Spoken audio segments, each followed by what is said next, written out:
I'm Joel Morrow, and I'm powered by science.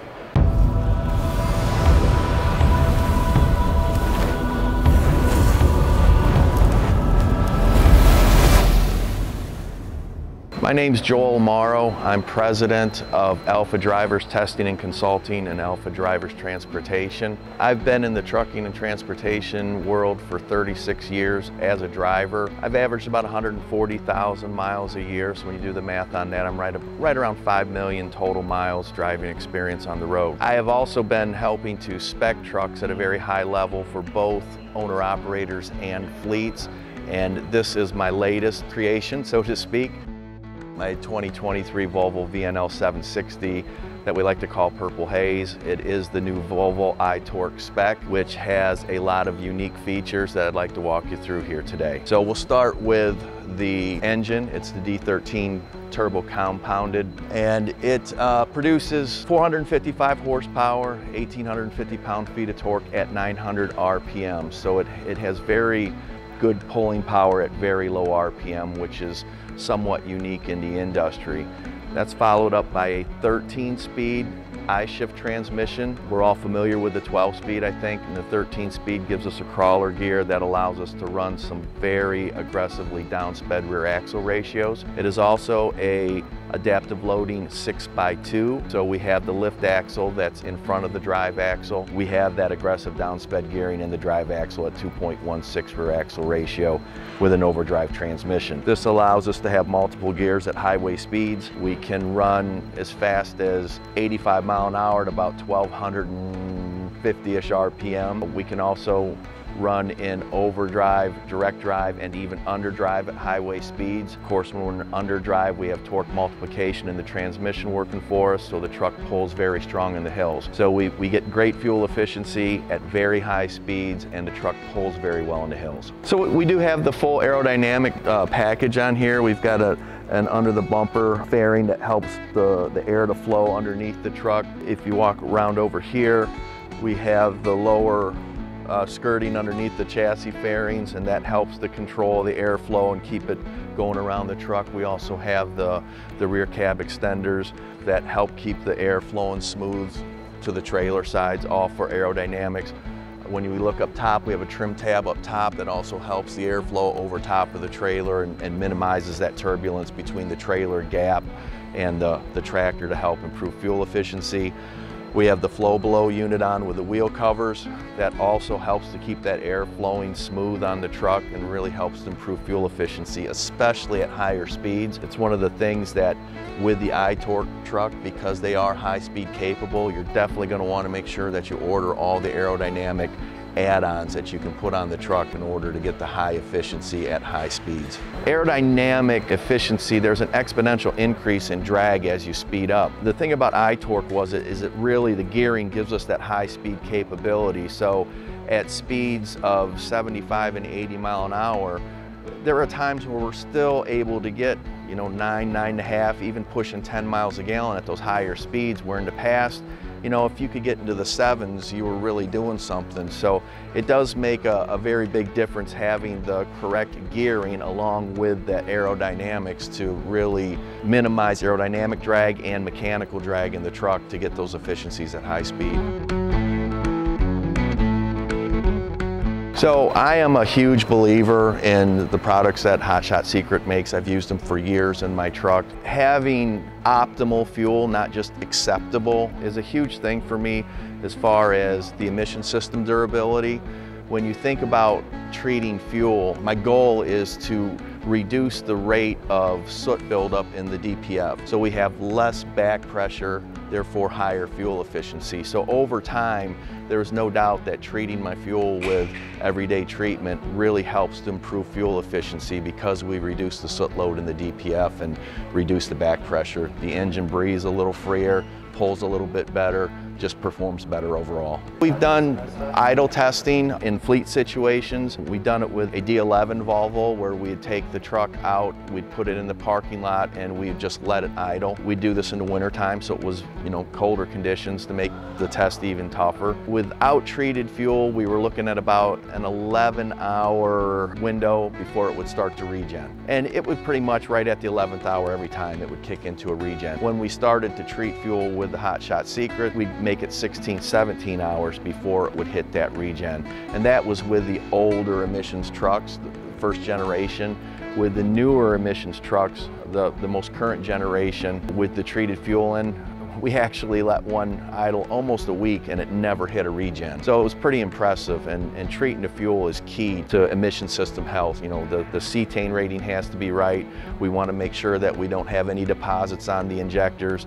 The newest Volvo injectors have, I believe they are 7-hole injectors instead of 4, and they're very, very small holes. We don't want anything plugging the injector tips up. We don't want any coking on those tips, so we get the maximum benefit out of the design and optimal efficiency. So this is the bypass filtration system that the guys at Hot Shot Secret provided for me that we're doing some testing with, and love this little piece of hardware. So this is the filter element that goes into it. We're hoping to do a 1-year service interval with this. It adds an extra 5 gallons of oil to the engine oil capacity, so that helps with oxidation and whatnot over time. Really keeping my fingers crossed that this thing is going to be a home run for us. When you look at all of the features, everything that the filter does, it removes moisture, and it gets down to a very fine micron, and the added extra oil and a 1-year service interval. I think this is probably the premier bypass oil filtration system on the market today.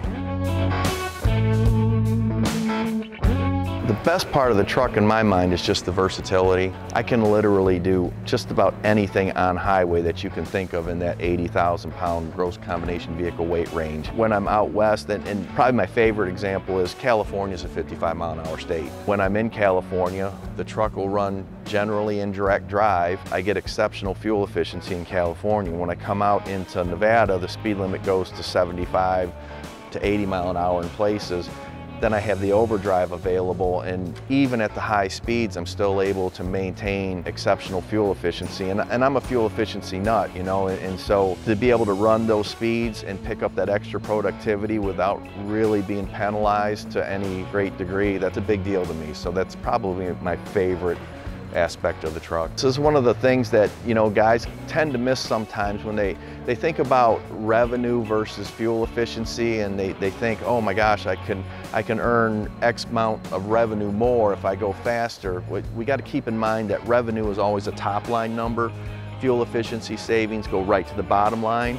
That revenue that you generated, all your expenses and stuff have to come out of that. So you may have generated an extra $30,000 in revenue, say for the month or whatever it may be, but how much of that are you actually keeping? Where every penny that you save in fuel efficiency goes right to the bottom line. So you always have to keep that in mind when you're balancing productivity and fuel efficiency. One other feature that really stands out to me is the dynamic steering. Obviously it has power steering like all trucks today, but this has an electrical assist on that. It's really, really nice. It will actually kind of counter steer the truck against the wind when it's blowing, and it's really nice when you're backing up. It's kind of a one-finger thing. You don't have to put any effort into the steering wheel, and it's really nice. So this is very similar to what we saw in cars coming out of the 70s and into the early 80s. I mean, we all remember, the big V8s, and everybody said, oh my God, you could never have a little 4-cylinder and get any performance out of a car. And we always had the 4-speed transmissions, manual transmissions that everybody wanted for performance. And today with vehicles, we've got 8, 10, 12-speed automatic transmissions in sports cars that outperform manual. Same thing is happening in trucks, exact same thing. We are getting exceptional performance out of the engine and transmission combinations to the point where there's just no way that you can use a manual transmission and drive to the level that the new automated manuals are performing to. So it reduces your workload, it improves safety, it improves efficiency, and if you really have an open mind on it, it really makes your job easier and more enjoyable. It just does. I was brought up on 13 and 18 speeds. I can get out and float gears with the best of them. I'd never go back to a 13 or an 18 manual. And a lot of guys are going to go, well, you're not a real truck driver. So be it. I prefer to work smarter, not harder. I have always just loved the color purple. I don't know, it's been my favorite color for a long time. Jimi Hendrix fan too, so it just all kind of comes together. So.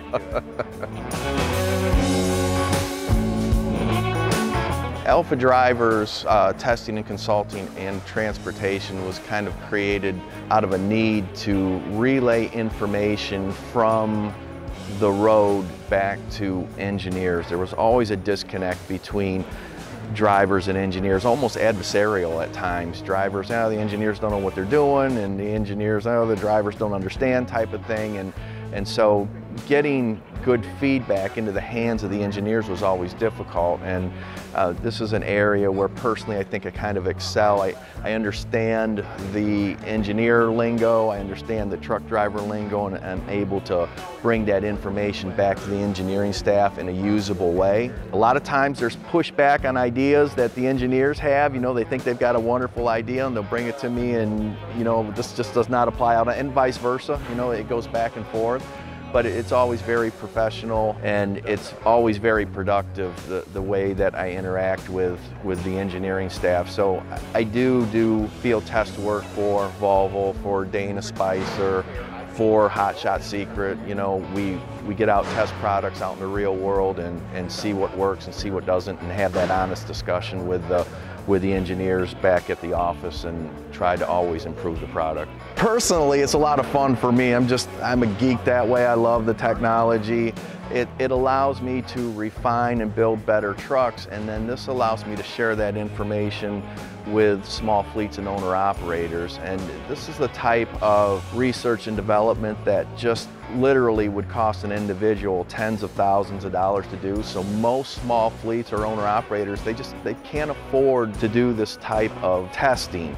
And in the past, when OEM's done it, they would never really share their results. And so I just kind of recognized the little niche that I wanted to fill. And so far it's been very good. I think most of the owner-operators that follow me, and the small fleet owners, they're very appreciative of the information that I'm putting out there. Some of the stuff will apply to specific situations, some of it won't, but I just put it all out there and then let people kind of pick and choose, what makes sense for their operations.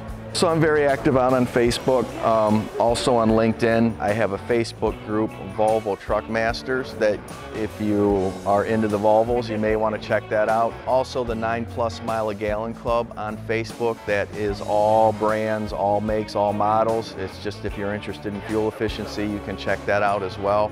And then again, over on LinkedIn, I'm over there, and that, there's a lot of engineer talk going on over at LinkedIn, so if you're interested in that, you can follow along over there as well. And you can always catch me traveling out on the highway going down the road.